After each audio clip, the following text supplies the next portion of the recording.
अस्सलामु अलैकुम वरहमतुल्लाहि वबरकातुहू। एक सवाल किया गया है कि मुफ्ती साहब, सलाम फेरने के बाद सर पे हाथ रखकर क्या पढ़ा जाता है, और ये सर पे हाथ रख के पढ़ना ये क्या है, सुन्नत है, मुस्तहब है?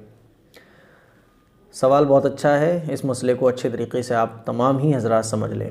बाज़ लोग तो हमारे माशरे में वो हैं जो इस मसले को सही समझते हैं, बाज़ लोग वो हैं जो इसको सुन्नत समझते हैं, और बाज़ लोग वो हैं जो कन्फ्यूज़ हैं कि ये सर पे हाथ रख के पढ़ा क्या जाता है। आज इंशाअल्लाह इस क्लिप को देखने के बाद कोई कन्फ्यूज़न आपके बाकी नहीं रहेगी। नमाज के बाद सलाम फेर के जो हाथ रखे कुछ लोग पढ़ते हैं, घर में ख़वातीन भी पढ़ती हैं, तो बाज़ लोग पढ़ते हैं या हफीज़ू, बाज़ लोग पढ़ते हैं या कवियू, कोई कुछ पढ़ता है, इसी तरह से कोई कुछ पढ़ता है। तो ये जो सलाम फेरने के बाद सर पे हाथ रख के पढ़ा जाता है, ये सुन्नत नहीं है। इसको अच्छे तरीके से समझ लें। अगर कोई इसको सुन्नत समझ के करता है ना, सुन्नत समझ के पढ़ रहा है, तो अपनी इस्लाह कर ले, ये सुन्नत नहीं है। कोई भी चीज़ जो सुन्नत ना हो उसको सुन्नत समझ के करना, ये फिर गलत हो जाता है। इसीलिए अगर हमारे वो भाई वो बहनें जो इसको सुन्नत समझते हैं, तो वो इसको सुन्नत ना समझें।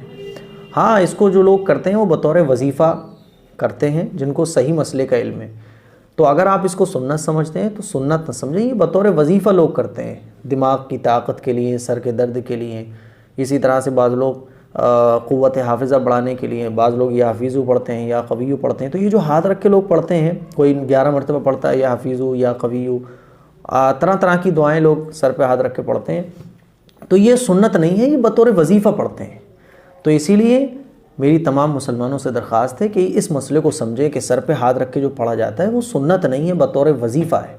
इसको सुन्नत समझ के आप ना पढ़ें, बतौर वजीफ़े के आप पढ़ लें। और अगर कोई नहीं पढ़ता है तो कोई दिक्कत भी नहीं है, सुन्नत नहीं है। सुन्नत ये है कि सलाम फिरने के बाद अल्लाहुम्मा अंतस्सलामु व मिनकस्सलामु तबारकता या ज़ल जलाली वल इकराम, ये पढ़ना, और 3 मरतबा अस्तग़फ़िरुल्लाह अस्तग़फ़िरुल्लाह अस्तग़फ़िरुल्लाह, ये पढ़ना सुन्नत है। और भी बहुत सारी दुआएँ हैं जिसके ऊपर इंशाअल्लाह मैं जल्द आपको एक क्लिप दूँगा। तो ये था सर पे हाथ रख के सलाम फेरने के बाद का मसला कि आखिर ये क्या है। उम्मीद है कि ये मसला आपके क्लियर हो गया होगा। इसको शेयर ज़रूर करें। अस्सलामु अलैकुम वरहमतुल्लाहि वबरकातुहू।